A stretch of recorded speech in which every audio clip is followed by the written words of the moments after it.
there puzzlers, my name is FLEB, and today I want to show you a beautiful tray packing puzzle. It's similar to a jigsaw puzzle.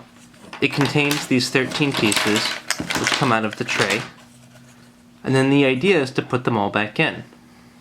But when I show this puzzle to people, they seem to think it's impossible, that there's no way to logically go through it. Well, you can, but there's a trick, and discovering that trick is really the goal of the puzzle. I can't say very much more about it without spoiling it, so let's get started.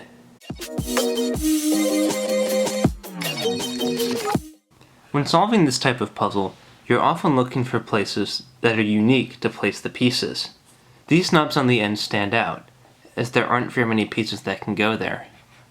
But there still are quite a few. For example, this piece could fit here, or similarly, this piece could also fit here. How do we decide between them?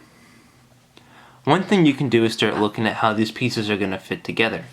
For instance, you might think that that piece would fit there, and then something crazy would fit in this shape.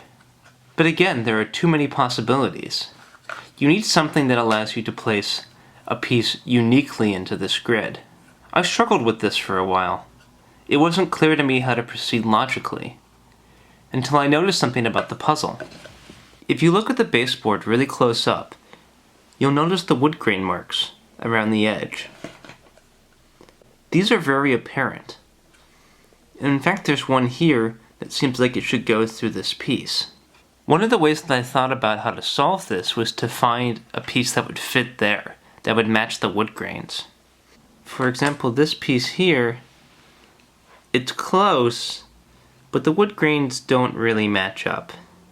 And if you were to put in a piece like this, they still don't really match up. They're going the same direction, which is good. But they don't seem to, for example, fill in that line across that gap. When I found the correct piece, it was much more obvious that it was right. There you can see the wood grains line up exactly. But once you have the first piece placed, this puzzle actually becomes a lot easier.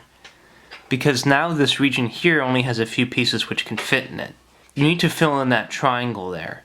So for example, this piece would fill in that triangle but doesn't fit on the edge. In fact, there are only two pieces that fit there. Here's one, which seems to line up okay. The wood grains going in the right direction, but they're not quite right. And here's the other. This seems to me that it lines up perfectly. You can see that line goes through that little corner there and up top. So that would be the piece that goes there. Now there's a little triangle space here which you can use to place the next piece. And you can continue in this way and fill in the edge of the puzzle. As you get closer to the end, there are fewer pieces that you have to place, and the puzzle becomes a lot easier. Finally, once you have the entire edge in, you need to fill in the middle.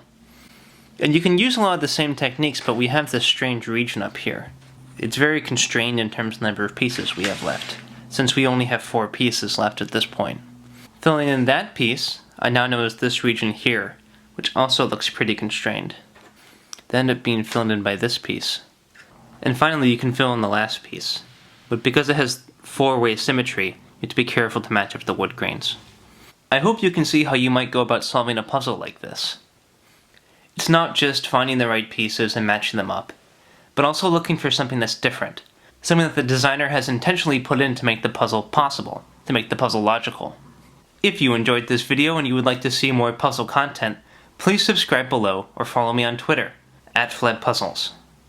Thank you very much for watching, everyone, and as always, happy puzzling.